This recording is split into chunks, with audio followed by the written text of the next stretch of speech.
정 회장의 저녁 식사 자리는 언제나 그렇듯 조용했다. 그는 식사 중엔 말이 없고 말을 할 땐 감정 조절이 잘 되지 않았다.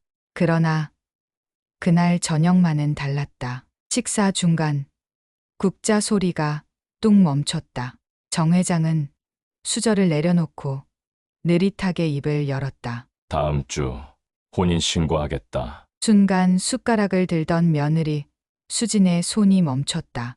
남편 준호도 초등학생 딸 민서도 그 말을 이해하지 못한 듯 아버지를 멍하니 바라봤다. 아버지, 방금 뭐라고 하셨어요? 준호가 조심스레 물었지만 정 회장은 눈도 깜빡이지 않았다. 재혼할 거다. 이번 주말에 신고서 제출한다. 말은 단호했고 말투는 명령 같았다.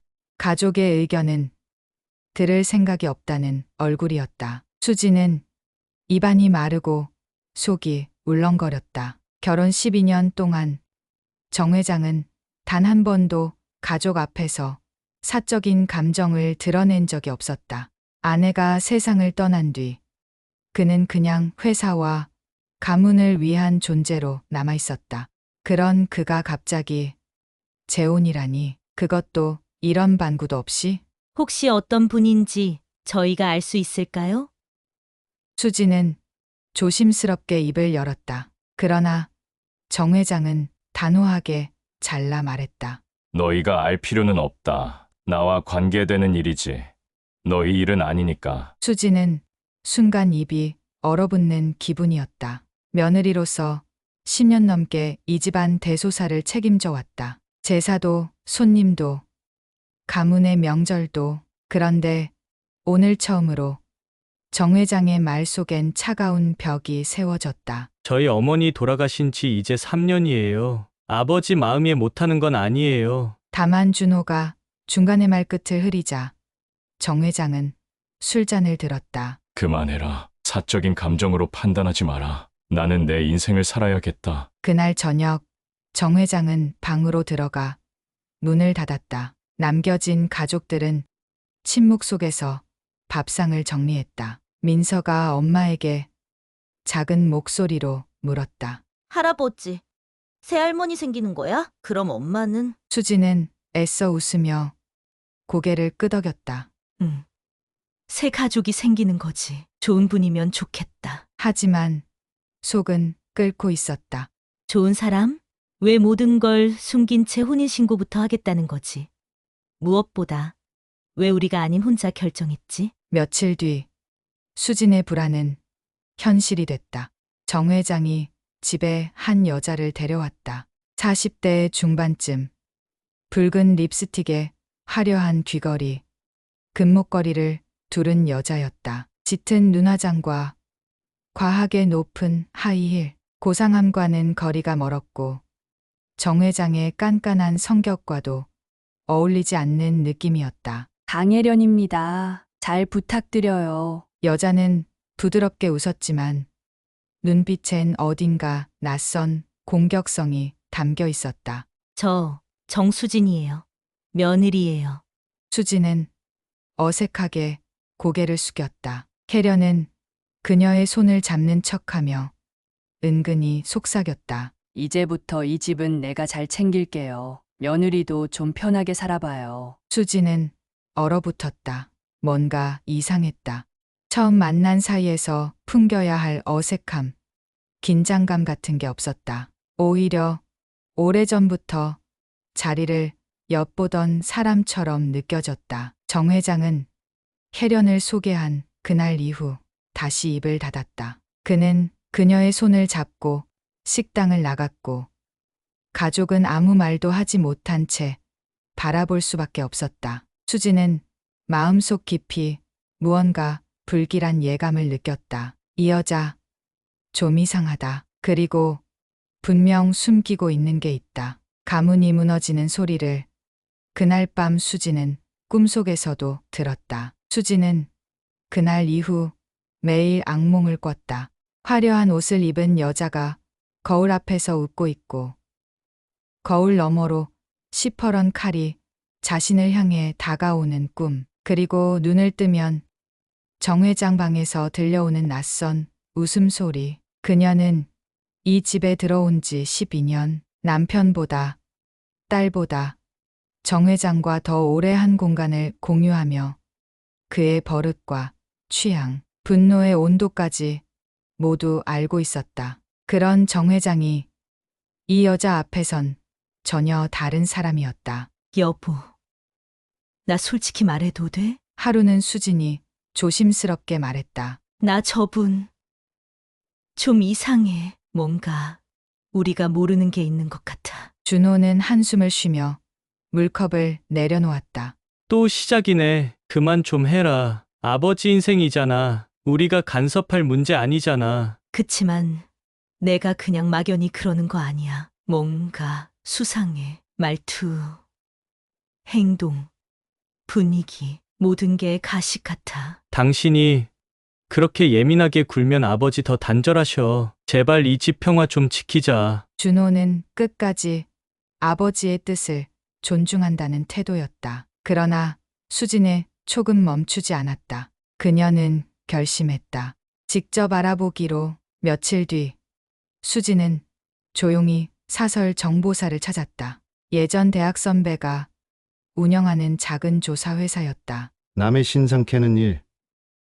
요즘 조심해야 해. 선배가 경고했지만 수진은 조용히 봉투를 내밀었다. 이 여자예요. 이름은 강혜련, 나이는 45세 전후. 아버님이랑 곧 재혼하신답니다. 혹시 전과나 사기 이력 같은 거 조사해도 되겠어? 그게 제일 궁금해요. 뭔가 남을 속이던 사람 눈빛이에요. 며칠 뒤 연락이 왔다. 자료 하나 나왔어. 이메일로 보낼게. 직접 확인해봐. 밤 11시 가족이 잠든 거실 소파에 앉아 수진은 조심스럽게 노트북을 열었다. 메일의 제목은 짧았다.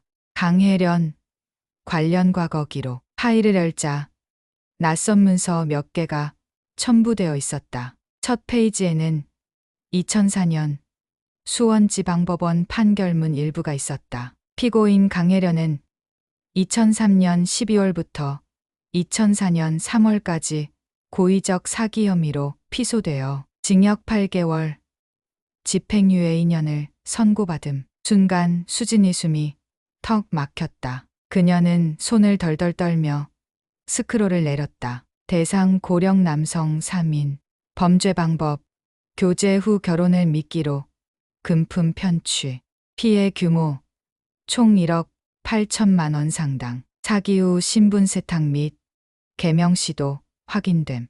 신분 세탁, 개명. 수진은 덜덜 떨리는 손으로 노트북을 닫았다. 눈앞이 캄캄했다. 정 회장은 지금 그런 여자를 집안으로 들이려는 것이다. 다음 날 아침 수진은 평소보다 일찍 일어나 거실로 나왔다. 그러나 이미 혜련은 커피를 마시고 있었다.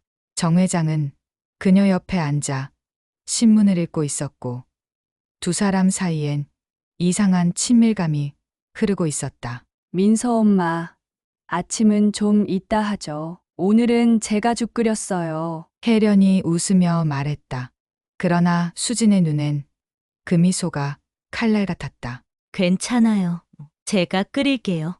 수진은 냄비를 꺼내며 대답했지만 속은 폭풍처럼 일렁이고 있었다. 어떡하지? 이런 여자가 이 집에. 그날 오후 수진은 남편에게 말을 꺼내려다 멈췄다. 증거는 있었다. 하지만 말하면 남편은 또 그녀를 의심할 것이다. 그래서 그녀는 조용히 결심했다. 내가 막아야 해. 아무도 모르게. 그 여자가 이 집에 들어오기 전에. 그날 밤 수진은 노트북을 꺼내 파일을 다시 열었다. 그리고 새로운 검색창을 열었다. 강혜련 가족관계, 이전 주소, 동거인, 출소 기록, 며느리의 전쟁이 시작되고 있었다. 그리고 이 싸움은 생각보다 훨씬 지저분하고 위험한 방향으로 흘러가게 된다. 밤새 수진은 노트북을 붙잡고 혜련의 흔적을 추적했다.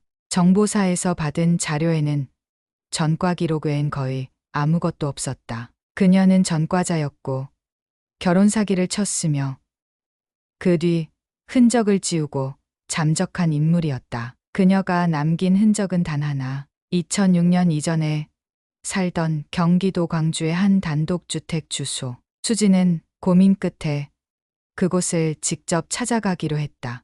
택시를 타고 한참을 달려 도착한 마을은 조용했다. 초여름 햇살 아래 낡은 담벼락 너머로 허름한 집이 보였다. 수지는 초인종 대신 문을 두드렸다. 누구세요? 문이 열리고 머리가 반쯤 벗겨진 중년 남자가 모습을 드러냈다. 눈빛이 흐리멍텅하고 몸에는 술 냄새가 배어 있었다. 저 혹시 여기 예전에 강혜련 씨가 살았던 곳 맞나요? 남자는 순간 움찔하더니 그녀를 위아래로 훑어봤다. 혜련이 그 인간 얘기를 왜 하려고? 그냥 좀 개인적인 일이 있어서요. 아는 분인데 좀 찾고 있어서요. 남자는 씁쓸하게 웃었다. 아는 사람? 다 그런 식으로 시작하지. 여기도 기자도 오고 경찰도 오고 근데 다들 금방 포기하더라고. 혹시 무슨 일 있었나요? 남자는 담배를 꺼내 물었다. 손이 떨리는 게 보였다. 혜련이는 사람 속 뒤집는 데 선수야. 내가 바보처럼 넘어가서 살림까지 차렸지. 근데 어느 날 갑자기 사라졌어. 돈도 같이. 내가 모은 퇴직금이랑 어머니 병원비까지 싹. 그게 벌써 15년 전이야. 수진의 눈이 커졌다. 동거하셨던 거예요? 그렇지. 이름도 바꾼다고 했어. 서울 올라가서 인생 새로 시작한다고. 근데 알고 보니까 그 전에 이미 몇 번 그랬던 거더라고. 그 여자는 사람 속을 봐. 어디에 약점이 있는지, 어떻게 울면 돈을 꺼내는지. 남자는 주머니에서 낡은 사진 한 장을 꺼냈다. 그 속엔 젊은 혜련이 있었다. 지금보다 살이 빠졌고 눈빛은 더 날카로웠다. 그러나 수지는 단박에 알아봤다. 바로 그 여자였다. 혹시 이 사진 제가 가져가도 될까요? 가지고 있어봐야 나한테 아무 소용없어. 대신 부탁 하나 하자. 말씀하세요. 그 여자 다시는 이런 짓 못하게 해줘. 나 같은 놈 또 생기면 안 되잖아? 수지는 사진을 품에 안고 집을 나섰다. 그리고 집으로 돌아오는 길 휴대폰으로 다시 검색을 시작했다. 이번엔 강혜련 사기 사건 피해자라는 키워드였다. 놀랍게도 오래된 블로그 하나가 검색됐다. 익명 계정으로 쓰인 글. 2009년 어느 중년 여성이 쓴 분노의 일기였다. 남편은 젊고 예쁜 여자에게 빠져 모든 걸 줬다. 그녀는 그 남자의 가정을 무너뜨리고 아이들에게도 접근했으며 마지막엔 가게 명의까지 가져갔다. 이름은 그때도 강혜련, 아니 강지연이었나? 그 여자는 이름을 바꿨고 얼굴도 조금 달라졌고 자꾸 어디론가 사라지곤 했다. 수지는 머리를 감싸쥐었다. 이 여자는 단순한 결혼 사기범이 아니었다. 그녀는 사람의 삶을 송두리째 앗아가는 포식자였다. 그날 밤 수지는 사진을 스캔해 출력한 후 액자에 넣어 정 회장 서재에 슬며시 뒀다. 언젠가 마주쳐야 할 날을 대비한 장치였다. 그리고 이튿날 아침 식탁. 혜련은 여전히 환한 미소로 음식을 내왔고 정 회장은 만족스럽게 끄덕였다. 혜련 씨가 해준 장아찌. 맛이 아주 깊구먼. 마음에 드신다니 다행이에요. 제가 음식하는 건 자신 있어요. 혜련은 수진을 향해 고개를 돌렸다. 며느님도 하나 드셔보세요. 며느리 입맛에도 맞을지 궁금하네요. 그 말에 수지는 젓가락을 들다 말았다. 그녀의 미소 뒤에 무엇이 숨어 있는지 이제 그녀는 확신하고 있었다. 그 여자는 지금도 이 집을 차지하려 하고 있다. 그리고 그녀는 준비했다. 강혜련의 다음 수를 막기 위한 단 하나의 카드. 정 회장은 여느 때처럼 식사 후 서재에 앉아 조용히 책을 읽고 있었다. 수지는 떨리는 손으로 액자에 담긴 혜련의 사진을 꺼내 그의 앞에 내밀었다. 그녀는 이 모든 걸 끝낼 결심을 했다. 아버님, 이 사진 보시고 말씀 좀 들어주세요. 정 회장은 의아한 표정으로 액자를 들여다봤다. 그리고 찬찬히 시선을 옮기더니 고개를 갸웃거렸다. 이게 무슨 사진이냐? 강혜련 씨입니다. 지금 아버님이 동거하고 계신 그분의 과거 사진이에요. 제가 직접 옛 주소 찾아가서 받았습니다. 정 회장은 천천히 의자에 몸을 기댔다. 수진의 표정은 단호했고 그의 눈빛은 서서히 싸늘해졌다. 그래서 이 사진으로 뭘 말하고 싶은 거냐? 그분 과거에 결혼 사기로 전과가 있습니다. 이름도 바꾸고 여러 사람을 상대로 사기 행각을 벌였어요. 직접 피해자도 만나고 왔습니다. 이건 증거입니다. 잠시 정적이 흘렀다. 정 회장은 아무 말 없이 사진을 내려놓더니 담담한 목소리로 말했다. 사람이 과거에 무슨 일을 했든 지금이 중요한 거 아니냐? 수지는 충격의 말을 잊지 못했다. 아버님, 지금 그분이 똑같은 일을 저지르고 있다고요. 아버님의 재산도, 집도, 가족도 위험해요. 가족이라 너한텐 내가 그냥 재산 덩어리지? 언제부터 내 걱정을 그렇게 했다고 그러냐? 수지는 갑작스런 날선말에 입을 다물었다. 그 순간 문이 열리며 혜련이 들어섰다. 어머, 무슨 얘기예요? 저도 들어야 할 얘기 같은데요. 그녀는 수진의 손에 들린 액자를 힐끔 보더니 잔잔한 미소를 지었다. 아, 그 사진 혹시 옛날에 살던 동네에서 받아오신 건가 봐요? 이제 그만 연기하세요. 다 알고 있어요. 이름 바꾸고 사람 등쳐먹은 전과까지. 수진이 쏘아붙이자 혜련은 잠시 정적 후 천연덕스럽게 고개를 끄덕였다. 맞아요. 저 그런 과거 있었어요. 젊을 때 바보처럼 사기꾼한테 끌려다니다가 전과 생긴 거 맞아요. 근데 그게 왜 지금 문제가 되나요? 정 회장은 눈을 가늘게 뜨고 혜련을 바라봤다. 그럼 이 아이가 하는 말이 사실이란 거야? 네, 회장님. 숨기고 싶었지만 이제 이렇게 된 이상 말씀드릴게요. 저는 그때 사랑한다고 믿었던 사람에게 속았고 법적 책임도 졌어요. 그래서 다시는 그런 사람 안 만나고 새 삶 살려고 했던 거예요. 혜련의 눈가엔 눈물이 맺혔다. 회장님이 저한테 처음 따뜻하게 대해주셨을 때 이 모든 걸 말하고 싶었어요. 근데 두려웠어요. 과거 때문에 지금의 나까지 부정당할까봐. 정 회장의 표정이 흔들렸다. 그는 천천히 혜련의 손을 잡았다. 지금 그 얘기를 해줘서 고맙소. 이미 지난 일이니 그걸로 당신을 판단하지 않겠소. 수지는 충격의 말을 잃었다. 아버님, 저 여자가요? 지금도 거짓말을. 그만해라. 수진아, 정 회장의 목소리는 단호했다. 너무했다. 내가 너희한테 바란 게 뭐냐? 며느리로서 예의를 지키고 가족을 위해 조금만 배려해 달라는 것뿐이었다. 아버님, 더는 이 집에서 사람을 캐묻고 의심하는 일이 없었으면 좋겠다. 알겠니? 수지는 쏟아질 듯한 눈물을 삼키며 자리에서 일어났다. 그 순간 혜련이 천천히 그녀를 바라보며 조용히 말했다. 며느님, 저는 그냥 조용히 살고 싶어요. 근데 자꾸 저를 죄인으로 몰아가면 저도 가만히 있지 않아요. 그 말은 협박이었다. 은근하면서도 확실한 공격의 서막. 그날 밤 수지는 남편인 준호에게 모든 걸 털어놓았다. 그러나 준호는 시큰둥한 반응이었다. 그 여자 과거 가지고 너무 오버하는 거 아닌가? 아버지도 이해하는데 왜 자꾸 들쑤셔? 당신까지 왜 그래?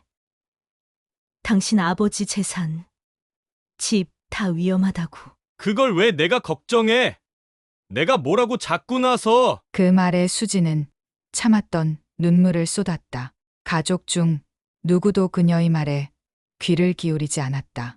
그리고 다음 날 아침 혜련은 집안 거실에 우아하게 앉아 있었다. 테이블 위엔 편지 봉투 하나가 놓여 있었다. 그녀는 그것을 펼쳐 들었다.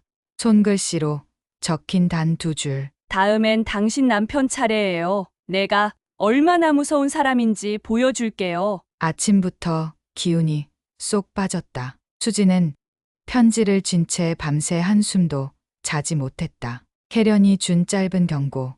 그것은 단순한 말이 아니었다. 그 여자의 눈빛엔 확신이 있었다. 자신이 이 집을 장악할 수 있다는, 아무도 자신을 막을 수 없다는. 수지는 급히 핸드폰을 꺼내 남편 준호에게 전화를 걸었다. 여보, 오늘은 퇴근하고 일찍 들어와. 나 당신이랑 진지하게 할 얘기 있어. 그러나 준호는 전화를 받지 않았다. 기분이 불안했다. 마치 무언가 이미 벌어진 것 같은 찜찜함이 가슴을 짓눌렀다. 그날 오후 수지는 어린이집에 갔다가 돌아오는 길에 동네 주민 한 명에게 말을 걸었다. 혹시 저번에 우리 집 앞에 이상한 여자 왔다 갔다 했다는 얘기 들은 적 있으세요? 그 주민은 기억을 떠올리더니 조심스레 말했다. 아, 며칠 전 어떤 젊은 여자분이 계속 주변 돌면서 이 집 사진 찍고 있던데요. 좀 수상했어요. 수지는 가슴이 철렁 내려앉았다. 설마 벌써 뭔가 시작된 건가? 집에 돌아오자 거실에 앉은 혜련이 차를 마시며 말했다. 여느님, 오늘은 기분 괜찮으세요? 밤새 잠 못 주무셨죠? 수지는 눈을 치켜떴다. 당신 내 남편한테 무슨 짓 한 거예요? 제가요? 무슨 말씀을 전 그냥 사람에게 진실을 알려주는 걸 좋아할 뿐이에요. 진실이라고요? 혜련은 한숨을 쉬며 슬픈 얼굴을 연기했다. 사실 회장님께 아직 말씀 못 드렸는데 저 예전에 당신 남편이랑 얽힌 적 있어요. 순간 시간이 멈춘 듯했다. 뭐라고요? 10년 전이었어요. 서울에서 바텐더로 일할 때였는데 그때 준호 씨 자주 왔었죠. 저랑 잠깐 만났던 적도 있었고요. 수진의 얼굴이 하얗게 질렸다. 그건 거짓말이야. 거짓말일까요? 준호 씨한테 물어보셨어요? 당신 진짜 미쳤군요. 저요? 아니에요. 오히려 너무 멀쩡해서 문제죠. 수지는 주먹을 불끈 쥐었다. 이대로 물러날 수 없다는 듯 곧장 서재로 향했다. 정 회장이 아직 집에 있었다. 책을 읽고 있던 그 앞에 수지는 다시 섰다. 아버님, 저 여자가 저희 가정을 파괴하려고 해요. 이제는 제 남편이랑 과거가 있었다고까지 주장해요. 어떻게 이런 일이 있을 수 있죠? 그러나 정 회장은 고개를 저었다. 그만해라. 난 더 이상 이런 얘기 듣고 싶지 않구나. 아버님, 수진아, 너 요즘 정말 이상하구나. 사람을 의심만 하잖니. 너 정신이 불안정한 건 아니니? 그 말은 비수처럼 꽂혔다. 혜련이 원하는 그림이었다. 며느리를 비이성적인 사람으로 몰아가고 결국 가족 안에서 고립시키는 것. 그날 밤 준호가 늦게 들어왔다. 수지는 거실 불을 켜고 그를 기다리고 있었다. 당신 혜련이랑 예전에 알았던 사이야? 준호는 순간 멈칫했다. 그리고 침을 꿀꺽 삼켰다. 그게 어렸을 때 잠깐 만났던 건 맞는데, 근데 난 그 여자 이렇게 다시 만날 줄 몰랐어. 수지는 웃음이 나올 지경이었다. 그럼 왜 말 안 했어? 아버지랑 그 여자가 같이 사는 걸 보고도 가만히 있었던 거야? 괜히 오해 살까봐 그땐 그냥 넘어가면 끝날 줄 알았어. 당신 나까지 바보로 만들어? 준호는 괜히 목소리를 높였다. 그만 좀 해. 너 요즘 왜 이렇게 예민해? 당신이 그러니까 아버지한테도 의심만 받잖아. 수지는 벽에 손을 짚고 몸을 떨었다. 이 모든 상황이 혜련의 손 안에 있다는 걸 뼈저리게 느꼈다. 그리고 다음 날 회사에 출근한 수진에게 낯선 전화가 걸려왔다. 여보세요? 정수진 씨 맞으시죠? 여기 법률사무소인데요. 명예훼손 혐의로 고소장이 접수됐습니다. 그게 무슨 말이에요? 고소인 이름은 강혜련 씨입니다. 허위 사실유포로 명예가 훼손되었다는 내용입니다. 순간 수진의 손에서 핸드폰이 떨어졌다. 회사 회의실 한쪽. 수진은 바닥에 떨어진 핸드폰을 들고 멍하니 앉아 있었다. 머릿속은 하얗고 손끝은 떨렸다. 강혜련. 그 여자가 자신을 고소했다고? 명예훼손 혐의라니 도대체 무엇이 허위 사실이라는 걸까? 캐련은 아버지와의 재혼도 모자라 이제는 법으로 수진의 입까지 틀어막겠다는 심산이었다. 점심시간이 지나자마자 인사팀으로부터 호출이 들어왔다. 회사 측은 공적인 이미지 훼손과 관련하여 조사를 하겠다고 했다. 정수진 대리, 혹시 최근 사생활과 관련된 구설에 오른 적 있습니까? 질문이 날아드는 순간 수지는 아찔했다. 사적인 일이 회사까지 퍼졌다는 건 캐련이 치밀하게 작업하고 있다는 뜻이었다. 오후가 지나도록 일에 집중할 수 없었다. 그녀는 인터넷을 켜보았다. 그리고 순간 심장이 멎는 듯한 충격에 휩싸였다. 한 지역 커뮤니티 사이트 익명의 폭로 글 하나가 떠 있었다. 충격 고백, 유명 그룹 회장, 며느리, 시아버지의 여자에게 스토킹 혐의? 한동안 지켜봤지만 이건 너무 심하다. 정 회장 며느리 수진 씨가 본인의 시아버지 여자를 미행하고 가짜 정보로 괴롭힌다고 들었다. 상대 여성은 전과자도 아니고 억울하다고 눈물 흘렸다고 함. 수지는 무릎에 힘이 풀려 바닥에 주저앉았다. 이건 캐련이 올렸거나 그녀가 조종한 누군가였다. 그날 밤 수지는 집에 돌아와도 웃을 수 없었다. 남편 준호는 여전히 눈을 피했고 정 회장은 아예 그녀와 눈도 마주치지 않았다. 그런데 현관 앞에서 낯선 봉투 하나가 발견됐다. 흰색 봉투엔 아무 이름도 보내니도 없었다. 불안한 마음에 안으로 들어와 뜯어보니 안에는 사진 한 장과 A4 용지 2장 분량의 문서가 들어있었다. 사진 속엔 캐련이 낯선 남자와 손을 잡고 거리를 걷는 장면이 담겨 있었다. 분명 최근에 찍은 듯한 옷차림이었다. 문서엔 익명의 필체로 적혀 있었다. 너만 몰랐다 라고 적혀 있었다.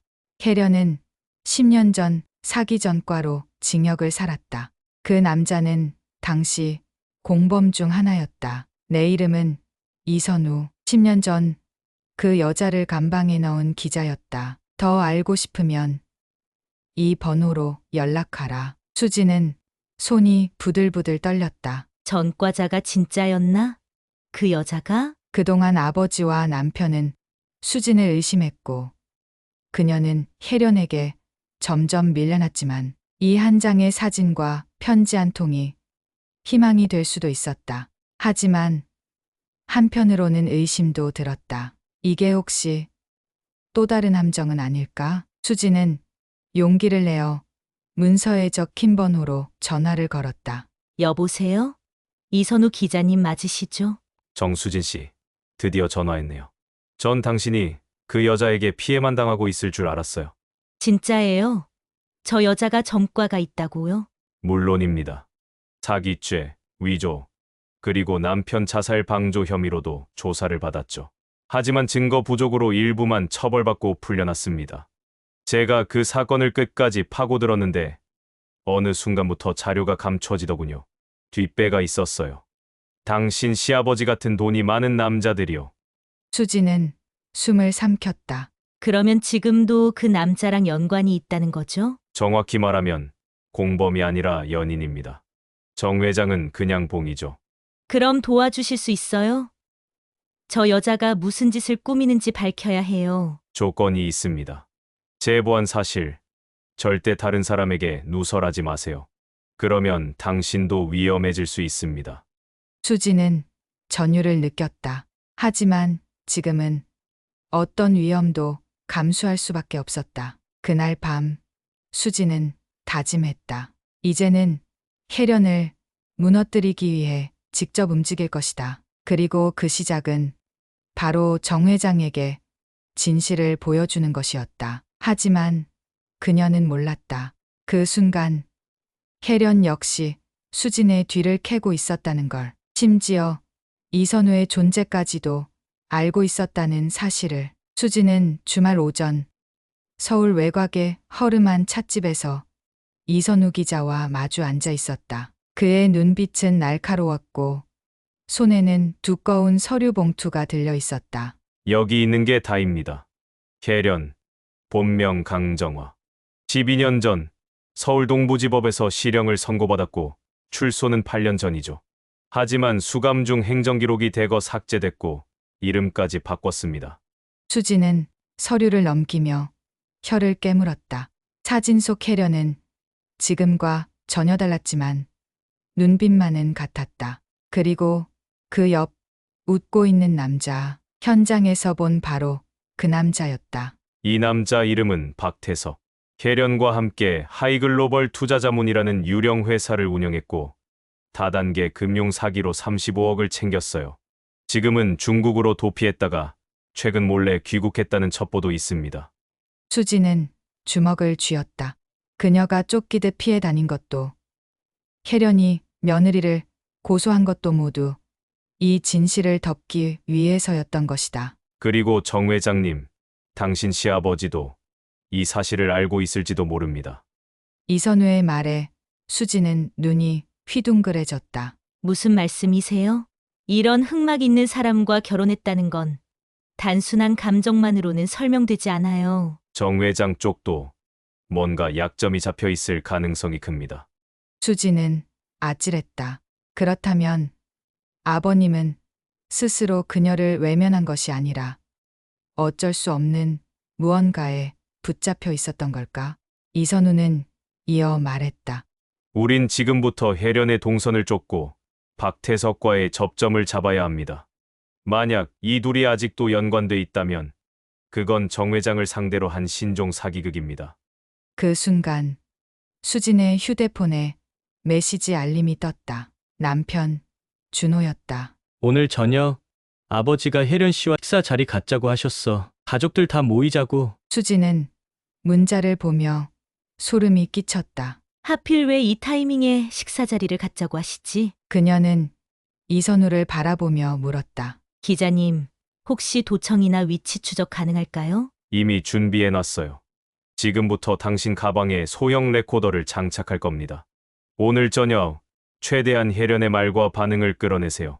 그날 저녁 정 회장의 고급 한정식집. 수지는 평소와 달리 말없이 앉아 있었다. 정 회장은 시종일관 무표정했고 혜련은 눈치 없이 화사한 미소로 테이블을 장악하고 있었다. 요즘 수진 씨 많이 힘들죠? 제 탓이겠죠? 수지는 혀를 깨물며 입을 열었다. 힘들죠. 고소당하고 회사에서 불려가고 시아버지 앞에서 모욕당한 것도 처음이니까요.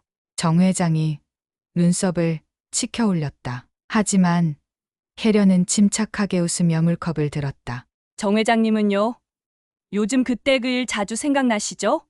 그 서류들 어디에 뒀을까요? 수지는 그 말에 귀를 쫑긋 세웠다. 그 서류? 정 회장은 잠시 멈칫하더니 술잔을 내려놓았다. 쓸데없는 소리 말게. 며느리 앞이야. 수지는 알아차렸다. 그 서류가 뭔지는 모르지만 분명 약점이다. 식사 내내 혜련은 은근히 회장을 압박했다. 그리고 나가는 길 그녀는 수진에게 말을 했다.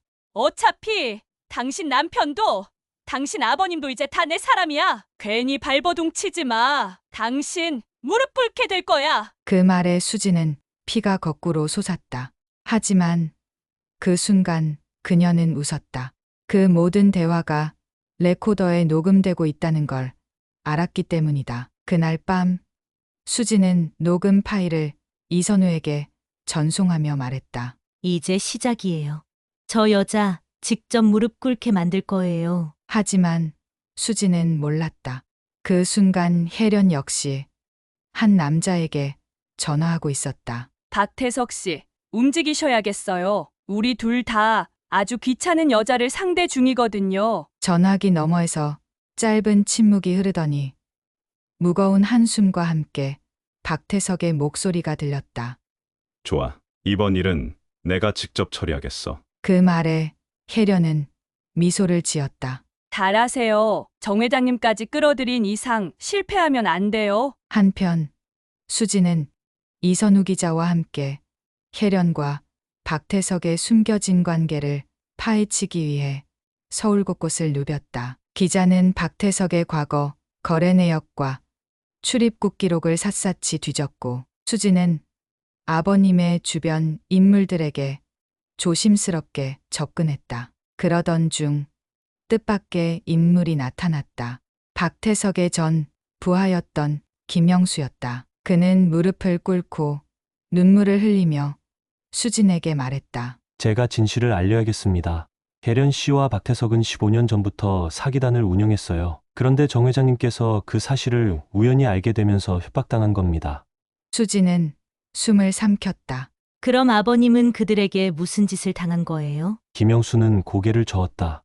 그걸 알려드릴 순 없어요. 하지만 분명한 건 정 회장님이 이혼하지 않고 재혼을 허락한 건 생존을 위한 거래였다는 겁니다. 그날 밤 수지는 아버님의 서재에서 오래된 서류 꾸러미를 발견했다. 겉보기에는 평범한 가족 문서였지만 그 안엔 충격적인 내용이 숨어 있었다. 정 회장이 박태석과 주고받은 비밀 계약서와 혜련의 과거 범죄 기록을 은폐하기 위한 금전거래 내역이었다. 서류 한 장 한 장을 넘기며 수지는 머리가 지끈거렸다. 도대체 아버님 왜 그러셨어요? 다음 날 수지는 정 회장과 마주 앉았다. 아버님, 저한테 진실을 말씀해 주세요. 혜련 씨와 박태석 씨에게 당한 일, 그리고 그 거래의 내용. 정 회장은 떨리는 목소리로 입을 열었다. 수진아, 내가 얼마나 힘들었는지 너는 몰라? 그들은 내 가족을 위협했고 나는 어쩔 수 없이 그들과 타협할 수밖에 없었다. 하지만 왜 아무도 몰랐던 거죠? 왜 아버님은 우리 가족에게 숨겼어요? 그게 살 길이었다. 진실을 알게 되면 가족 모두가 위험해질 거라고 판단했다. 수지는 눈물을 흘렸다. 아버님, 이제는 숨기지 말아요. 우리 함께 싸워요. 그 순간 정 회장 휴대폰에서 메시지 알림이 떴다. 발신인은 혜련이었다. 오늘 저녁 다시 만나자. 이번엔 확실하게 끝내자고. 수지는 단호하게 말했다. 마지막 전쟁이네요. 아버님, 저와 함께 싸워주시죠. 그날 밤 정 회장과 수지는 혜련과 박태석을 향한 반격을 준비했다. 숨겨진 진실이 세상 밖으로 드러나는 순간 가족의 운명도 함께 갈라질 터였다.